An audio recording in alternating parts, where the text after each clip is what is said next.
Welcome all of you risk takers and truth seekers to podcast Life the Battlefield. Today we're going to talk about spy cities. While we're sleeping, or maybe when we go to the work, we're doing the daily job, there's a lot of happening in the background you don't noticing. Even I didn't know what true extent of intelligence operations on a field are till I wasn't the part of this. My career as intelligence agent has taught me many various approaches in intelligence and counterintelligence operations. But one thing no one could ever teach us was how some cities' charm can be lethal. So let's go dig deep into this topic, spy cities. I recently visited Dubai, and I must say that is one of the most beautiful, unpleasant towns I have ever been, and I have visited several times. Upon landing on the airport, the diversity of the population from all over the world is immediately obvious. Of course, the trip to Dubai includes some pleasures, but the major reason I was there was for business. However, I must acknowledge that some pleasures can be pretty costly. When I saw that many people and that much energy and money, I thought of the spy cities of the world, or the most well-known spy cities and locations around the world you never thought they exist. Looking back in time, we can certainly say that each of these cities still bears the moniker today, because the story begins here. We don't have to go back far in time. So let's go start with the city number one. I recently spoke. Dubai is such a beautiful architecture marvel. It's the most beautiful city on the planet I ever saw. Now, it's undoubtedly unfamiliar to the majority of you is Dubai. Dubai is a popular destination for wealthy people from all around the world, as well as spies from the Middle East and beyond. Dubai is a key covert battleground in the US-Iranian conflict, believe it or not, and it's used for numerous secret intelligence activities. And there are some real-life examples. So I'll give you a couple examples so you can ask Dr. Google about those things. Number one, Mahmoud al-Mahbouh assassination. If you remember, in 2010, the prominent Hamas militant was slain in a hotel room in Dubai.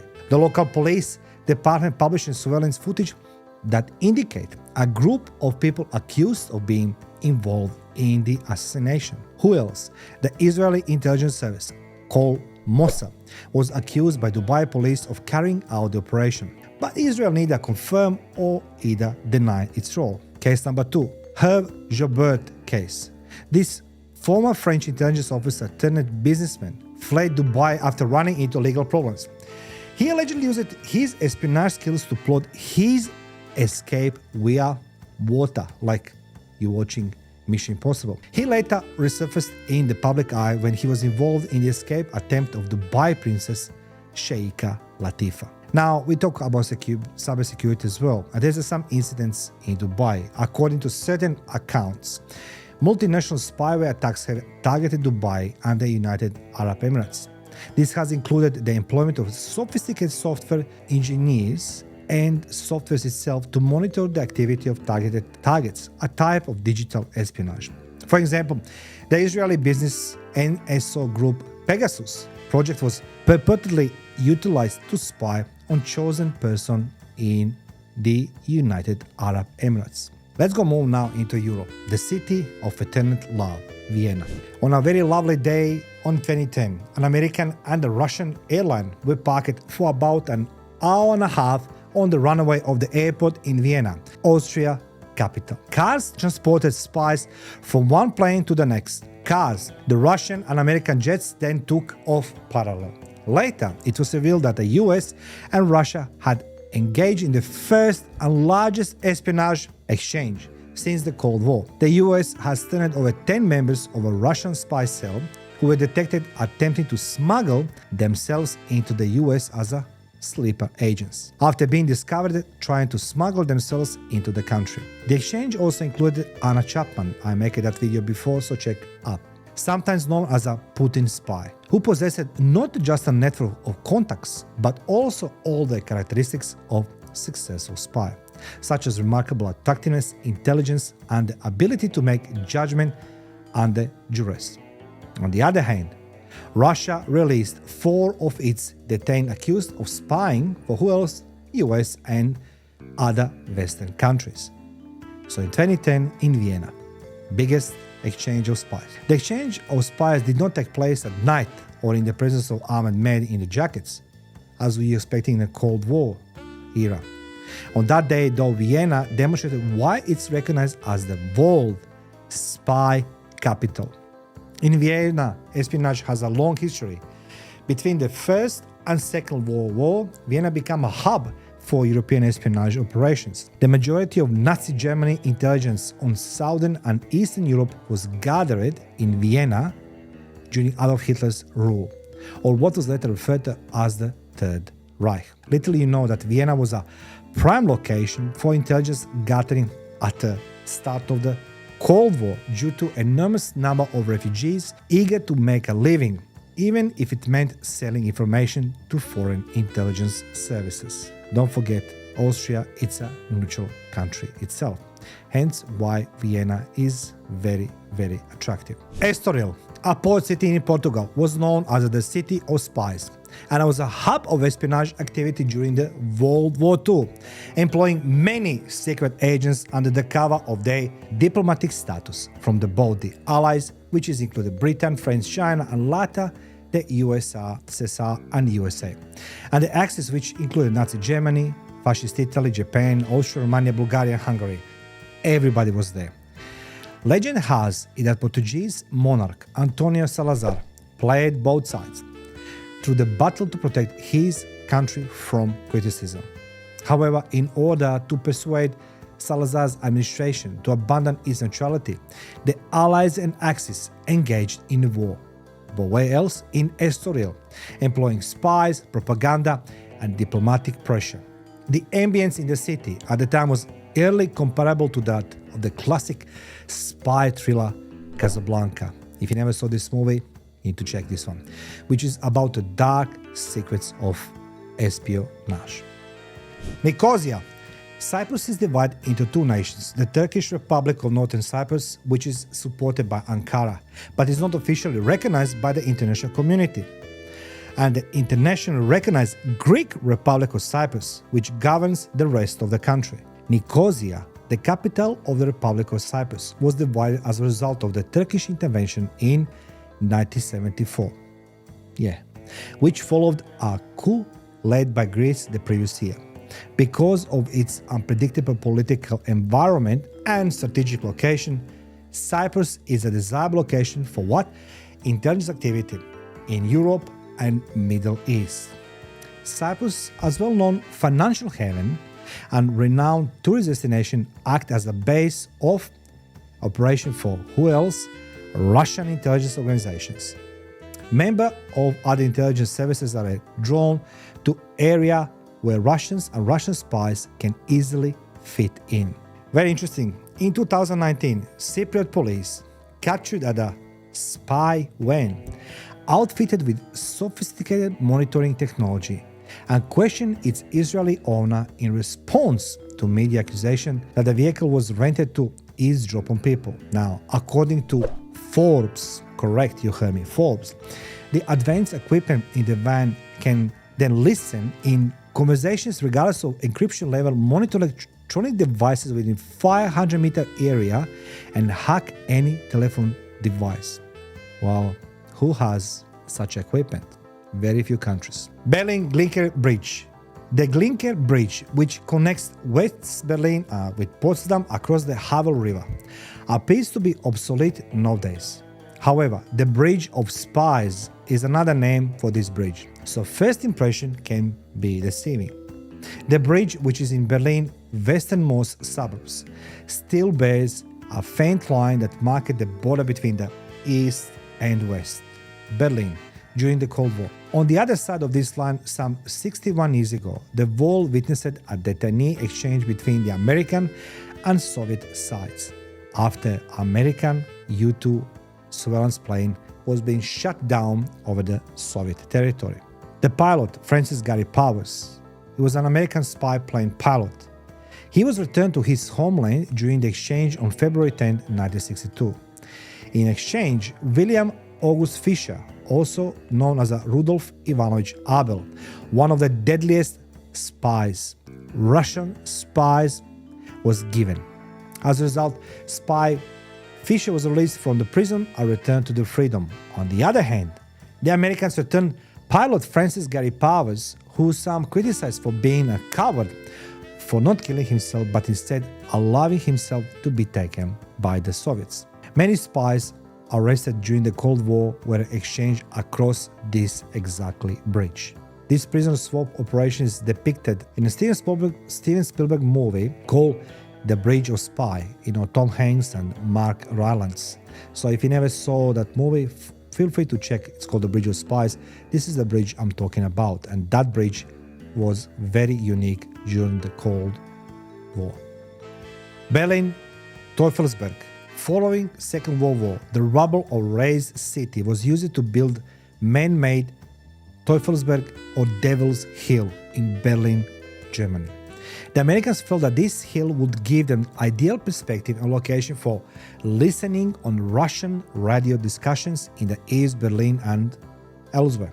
When the Americans erected a listening station there, local soldiers began referring to the place as Teufelsberg Hill.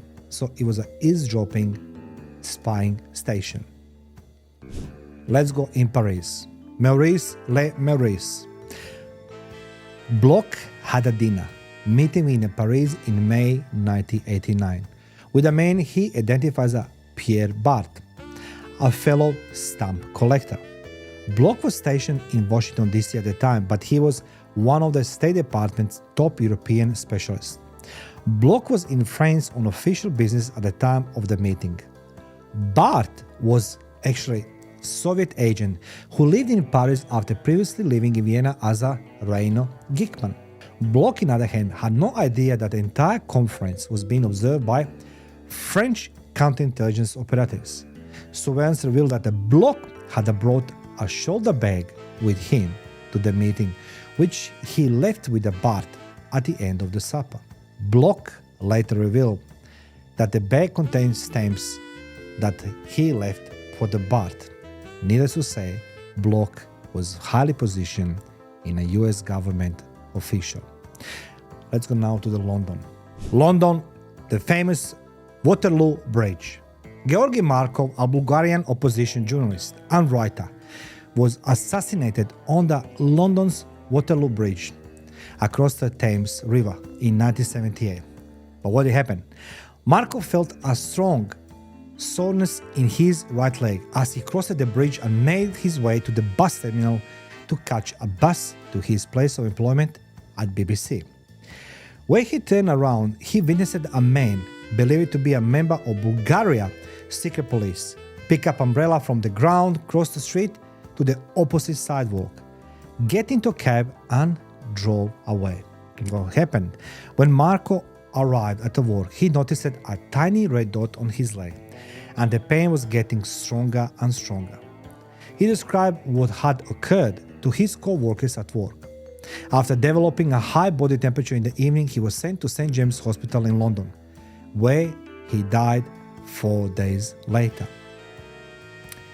According to the investigation, Markov, who was 49 years old at that day, was wounded by gunshot laced with ricin poison.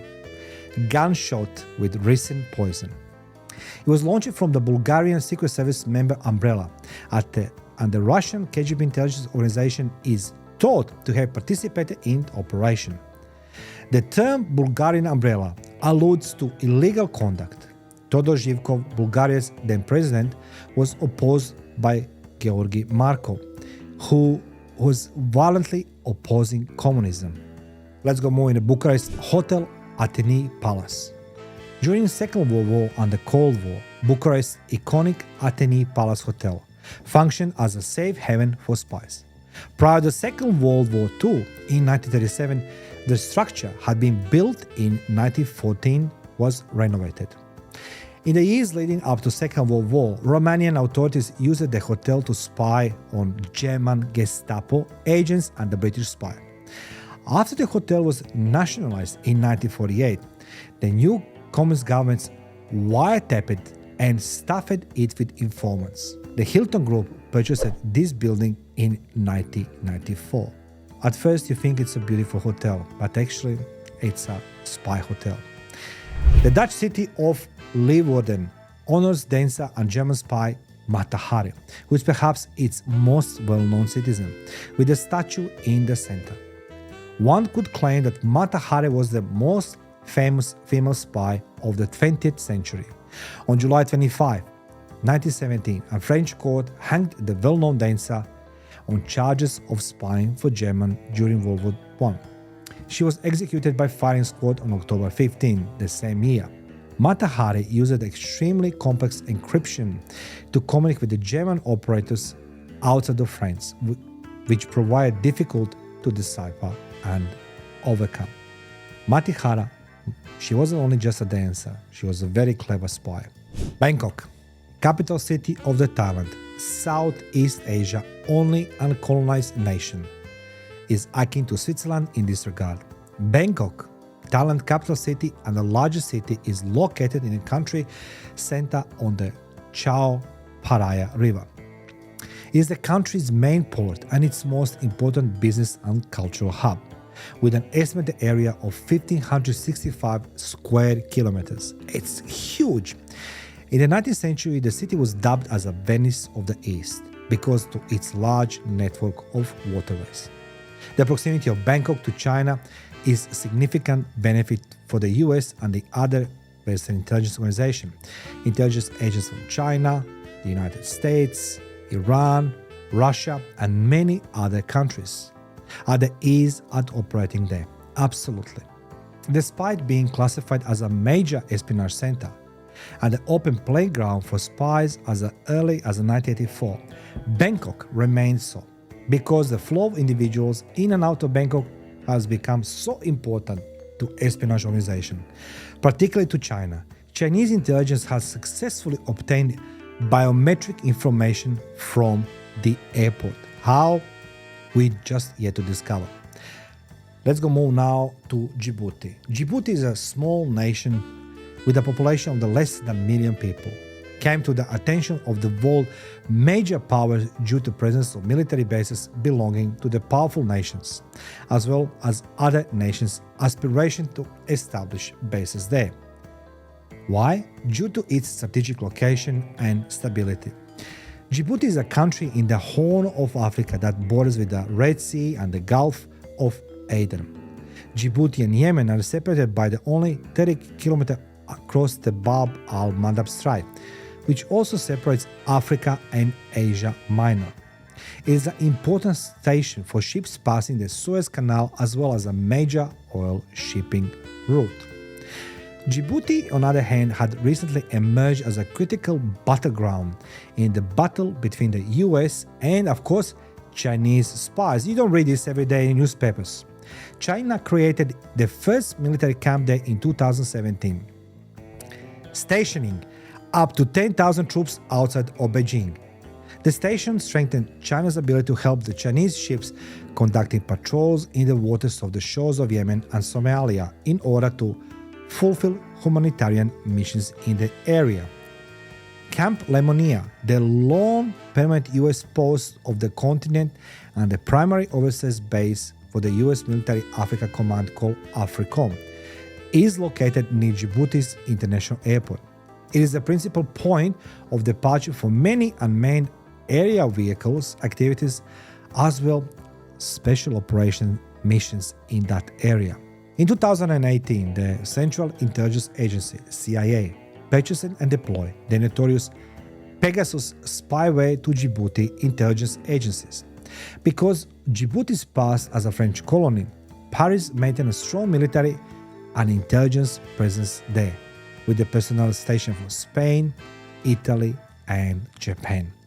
Small country, so many spies, so many activities.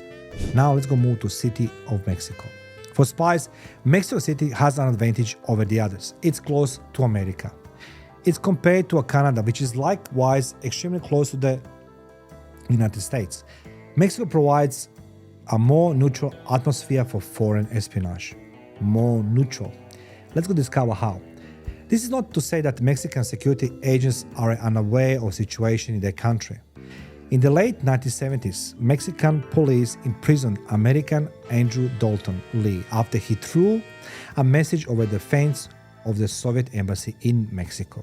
He was detected with a top-secret film in his possession. Lee and his friend, American spy Christopher Boyce, sold vital materials to the Soviets. When he was apprehended in Mexico, Lee was attempting to contact KGB spies once more. After being questioned, Lee was brought back to the United States, where he was found guilty of espionage and sentenced to life in prison. According to US authorities, Russian, Chinese, Iranian and Cuban agents are working out of Mexico, so close to the heart of the US. According to one former US national security official, some persons have attempted to cross from Mexico to US overland.